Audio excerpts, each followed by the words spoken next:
ରାତିରେ କାଲି ସୋୟାବିନ ଆଳୁ ତରକାରୀକୁ ରୁଟି ଖାଇ ବହୁତ ଖୁସି ହେଇକି ଶୋଇପଡ଼ିଥିଲି ମୁଇଁ।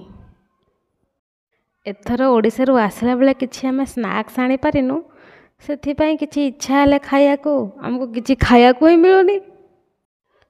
ସକାଳୁ ଗାଧେଇ ପାଧେଇ ଆସିକି ପୂଜା କରିକି ଫେଣି ଗୋଟେ ଖାଇଲି, ଏଇଟାକୁ ମୁଁ ପୁରୀରୁ ଆଣିଥିଲି। ଅନଉ ଅନଉ ଖରାବେଳ ହେଲା, ଖରାବେଳେ ଭାତ ଡାଲମା ସାଙ୍ଗରେ ଅମୃତଭଣ୍ଡା ଭଜା ହେଲା। ପାଗଟା ଆଜି ବଢ଼ିଆ ଥିଲା, ସେଥିପାଇଁ ସନ୍ଧ୍ୟାବେଳେ ପକୁଡ଼ି ହେବା ପାଇଁ ଡିସାଇଡ୍ ହେଲା। ବେସନରେ ଟିକେ ଲଙ୍କାଗୁଣ୍ଡ, ଲୁଣ ଆଉ ହଳଦୀ ପକାଇ ତାକୁ ଦେଇଥିଲି ଗୋଳେଇ।